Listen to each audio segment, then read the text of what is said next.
Coming up on LUTV News, a semi-truck topples over in Granite City and spills hazardous material. We have more on that. Plus, officials in Ukraine are calling for thousands of people to flee the country. We will give you more details on the situation. And prosecutors claim that St. Louis police officers lied about an alleged carjacking. We will tell you what happened with that case. Those stories and more ahead on LUTV News.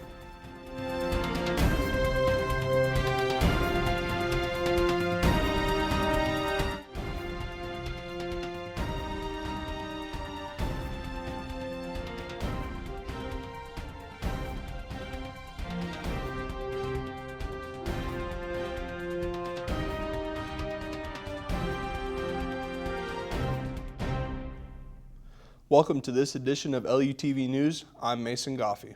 A woman is dead after a car crashes into an IDOT truck in St. Clair County Tuesday afternoon. Officials say the crash happened just before 3 p.m. on I-64 near milepost 4.4. Police say 3 IDOT trucks were blocking traffic while removing debris from the roadway when the crash occurred. The vehicle struck a concrete wall on the interstate before the passenger side hit the back end of an IDOT dump truck. The 23-year-old female passenger died at the scene, and the 22-year-old male driver is in the hospital with life-threatening injuries. A tanker truck flipped over spilling gas in Granite City on Wednesday morning. Police say the truck flipped just before 1 in the morning. Authorities say a hazardous materials crew was sent to clean up the spill. The police have closed all northbound lanes of Illinois Route 3 north of 270. Police are asking drivers to stay away from the area. A crash including a dump truck caused major delays over the Blanchett Bridge on Wednesday morning. Police say the crash happened around 6 a.m. Authorities say it is unknown if anyone is hurt. Police say that the crash closed lanes down for a while, but the crash was finally cleared at around 6:45 a.m. A 2-story building is a complete loss after it caught fire in St. Louis City on Wednesday morning. St. Louis Fire Department says the building was on the 6700 block of Glades Avenue. The department says there were reports that someone was trapped in the building.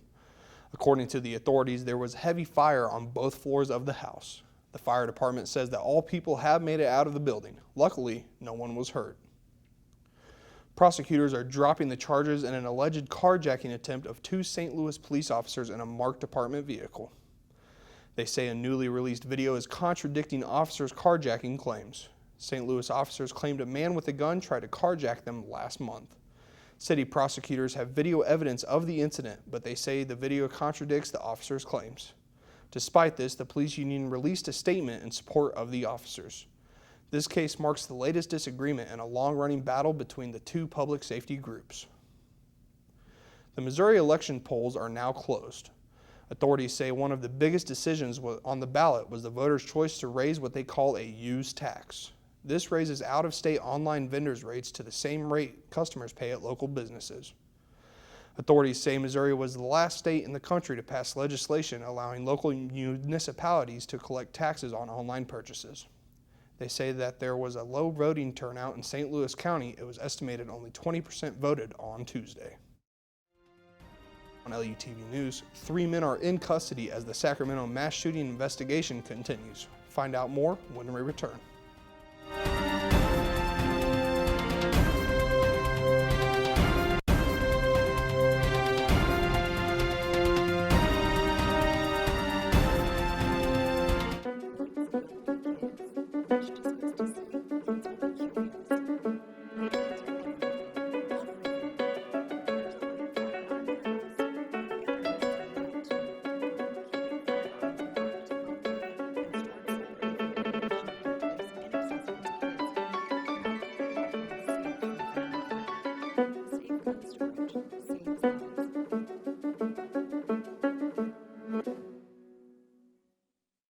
It takes less than 1 minute to find out if you may have prediabetes.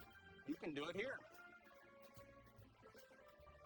But you probably won't. You're busy. Kids, work, show coming back in 48 seconds. So let's do this now. Hold up 1 finger if you're a man, women 0. 3 more fingers if you're over 60, 2 over 50, 1 over 40. If you're not sure, keep in mind you're sitting on a couch right now, so 1 more finger if you're not very active. 1 finger if yes, 0 if no. 1 yes, 0 no.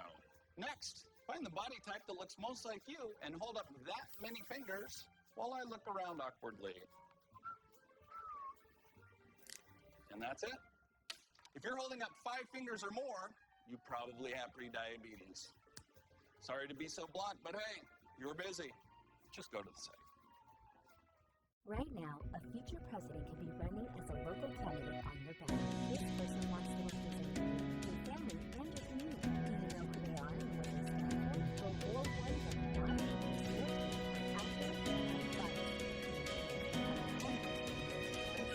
This country lies.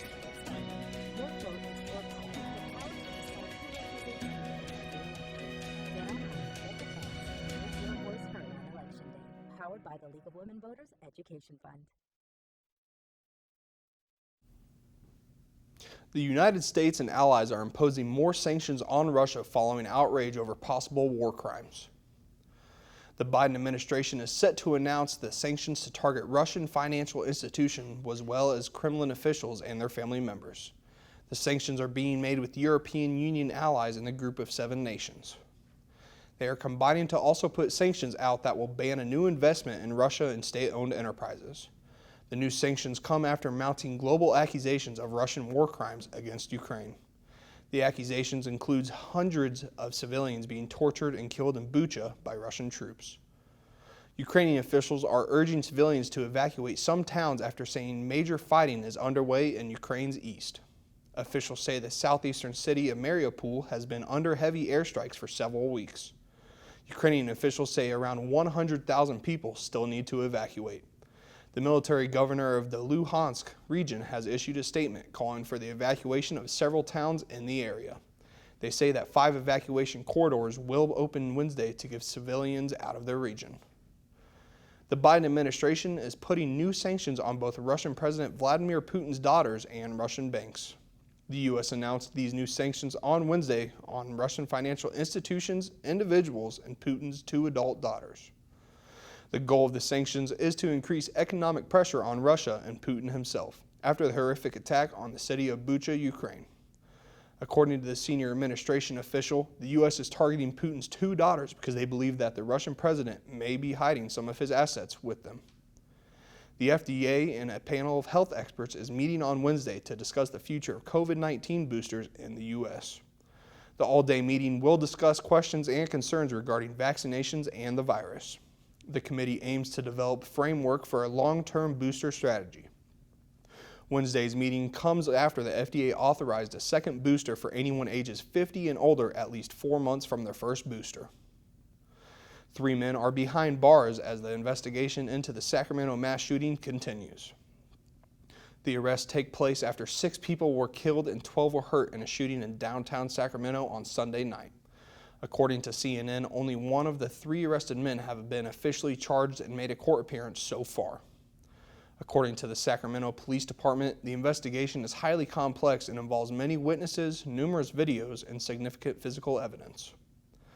Billionaire Elon Musk is reportedly the largest shareholder in Twitter. Musk apparently bought 9.2% in the social media company. He reportedly filed for the investment on Monday, but the filing does not disclose the purpose of the investment or any plans for Twitter. News of the purchase caused shares of Twitter to soar at 22%. Musk has not shared how much he invested in the company, but officials say his stake is now worth $3.5 billion after Monday's spike of shares. A cold and rainy week promises to bring warm and sunny weather to the weekend. More on that when we come back.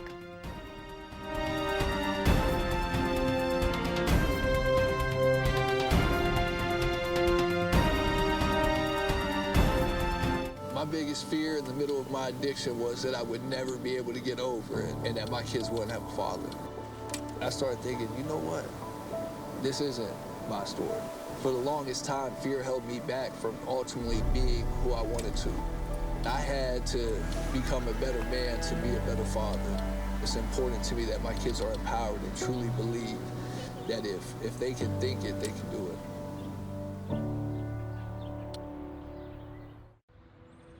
When I was 10, my mom got deported. We had a difficult time, and I feel that's why I didn't get to finish school. Jessica has been through a lot in her life from early childhood. My husband is really supportive in a way that he pushed me to go back to school. She came in looking to complete her diploma. She had a family she had to take care of. Anytime she needed help, we provided her help. She realized that we were here for her. She wants to have a career so her kids can look up to her. My graduation, it was something I will never forget. I couldn't explain the emotion I was feeling because people like you and me sometimes may have doubts in yourself, but I feel that everything's possible. Jessica's future is brighter than ever. Find free adult education classes near you at finishyourdiploma.org.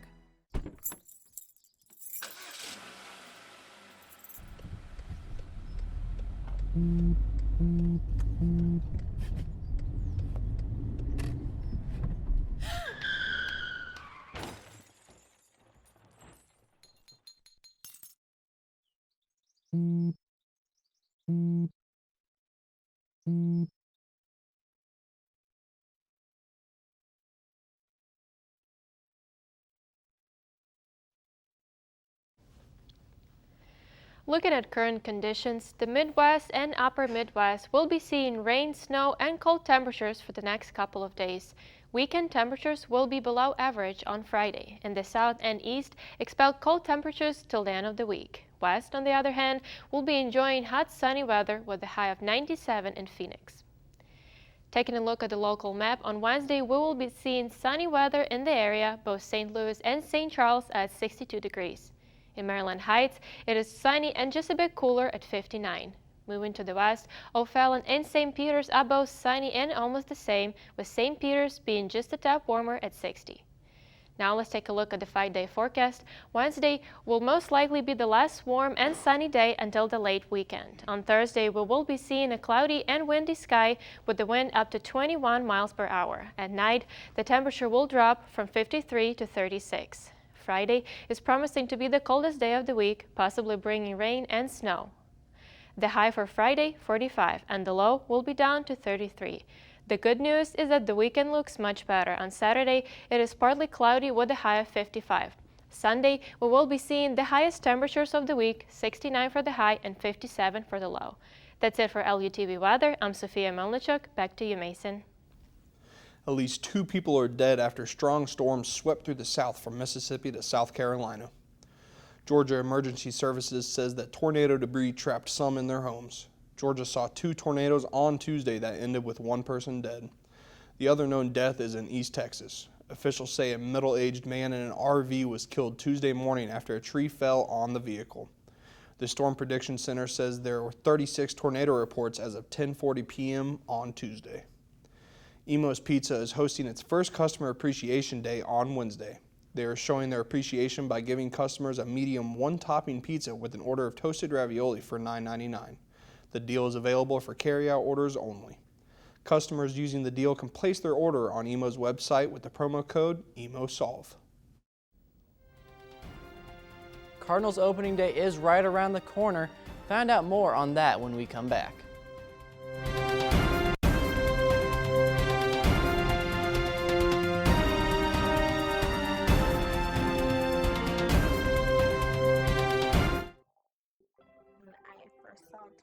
My heart was full, not anything but lonely. We had this deep connection, this heart connection. He just wants to be close to you and part of your life. Every day with Turtle is a perfect day. When I'm holding her, it makes me feel calmer. I think everything he does shows how much he loves us. When we adopt a shelter pet, we discover they're a little bit of a lot of things, but they're all pure love.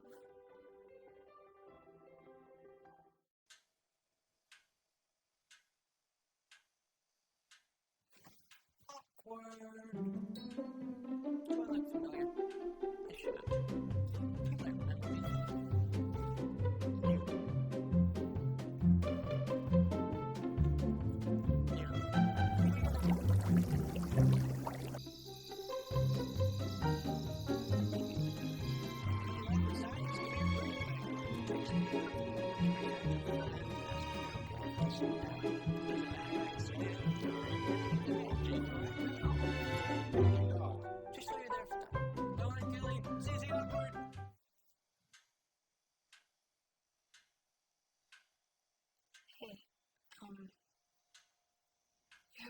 yourself lately? Are you okay? Find out how you can help a friend with mental health at CZLU.org. What if you could feel in control of your retirement in just a few clicks at InStateRetirement.org? You can. Start with a free 3-minute chat with Autumn, your friendly digital retirement coach.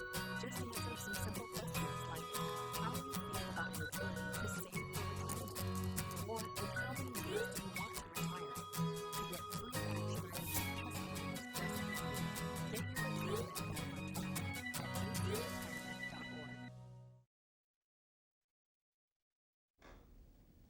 The St. Louis Blues look to continue their winning streak on Wednesday night against the Seattle Kraken. The Blues currently have a 2-game win streak after they beat the Calgary Flames 6-4 on Saturday and the Arizona Coyotes 5-1 on Monday. Vladimir Tarasenko led the Blues with 2 goals against the Coyotes and earned the first star. Pavel Buchnevich earned second star with a goal and 2 assists. Puck drop is scheduled for 7 p.m. The St. Louis Cardinals finished up spring training on Tuesday night against the Miami Marlins. The Cardinals finished in first place in the Grapefruit League with a record of 9-5. The Cardinals saw promising results from Paul Goldschmidt, who finished spring training with a .500 batting average, and Paul DeYoung, who finished with a .435 batting average. Opening day is scheduled on Thursday against the Pittsburgh Pirates, with first pitch scheduled for 3:15. Adam Wainwright gets the nod as the starting pitcher on opening day, and Albert Pujols will also be joining that lineup as the Cardinals' designated hitter. The Battlehawks are coming back to St. Louis in 2023. The XFL released a 1-minute rebrand video on Wednesday morning. The video showcasing the league's new identity and vision. Clips from Battlehawks games were used in the video. The XFL Combine will be in June 2022, training camp will be in January 2023, and the season kickoff will be in February 2023. Tiger Woods is planning a return to golf after being away for 17 months. Woods announced on Tuesday that he is planning to return to the Masters in an official press conference at Augusta National just 2 days before the first round of events. Woods says, "As of right now, I feel like I'm going to play 9 more holes on Wednesday." He says he will make his final evaluation before the first round. Woods has not played in an official event in 17 months, and it has been 14 months since his accident that nearly took his leg. Woods has won 5 Masters titles, the last one coming back in 2019. The Big 12 commissioner announces that he will be stepping down from the position. Bob Bowlesby has been the Big 12 commissioner for a decade. Bowlesby says there was not one particular incident that pushed him towards the move, but he cited conference realignment and the 2022 season that was halted by COVID. Last year, both Texas and Oklahoma announced that they are going to the SEC. Bowlesby steadied the league by adding BYU, the University of Central Florida, Cincinnati, and Houston. Bowlesby says in a statement that the departure of OU and Texas was a stressful circumstance, and the process to bring on the new members was pretty high energy because it happened over a relatively short period of time. Milwaukee Brewers catcher Pedro Severino has been suspended for the first half of the MLB season after he tested positive for performance-enhancing drugs. Severino tested positive for clomiphene, which is a drug used to induce ovulation. In a statement by the Players Association, Severino says, "Since late 2020, my wife and I had been trying to start a family unsuccessfully." Severino decided to seek medical assistance and was prescribed medication to treat infertility issues. Severino says he accepts responsibility and will not challenge his suspension. He will lose about half of his nearly $2 million salary. He went on to apologize to the Brewers, his teammates, and the fans. That's all for LUTV Sports. I'm Gavin Anderson. Back to you, Mason. The King of Beers is releasing a special edition Cardinals can just before opening day. Budweiser says that they will be making a new line of limited edition cans for MLB teams. The beverage company says they designed the limited edition cans for 14 teams around the league. The cans are available wherever Budweiser products are sold. Anheuser-Busch has also renewed their contract with the MLB for another 5 years. Fred Bird is putting smiles on some special kids' faces at a hospital in St. Louis County. Authorities say Fred Bird is visiting Rankin Jordan Hospital with a nonprofit company called Baskets of Hope. The team took baskets full of items to help patients undergoing treatment with them on Tuesday. The nonprofit says they came to visit the kids to encourage the families that no matter what happens, they're not alone and the community is with them on their journey. That's it for this edition of LUTV News. I'm Mason Goffey. Thanks for joining.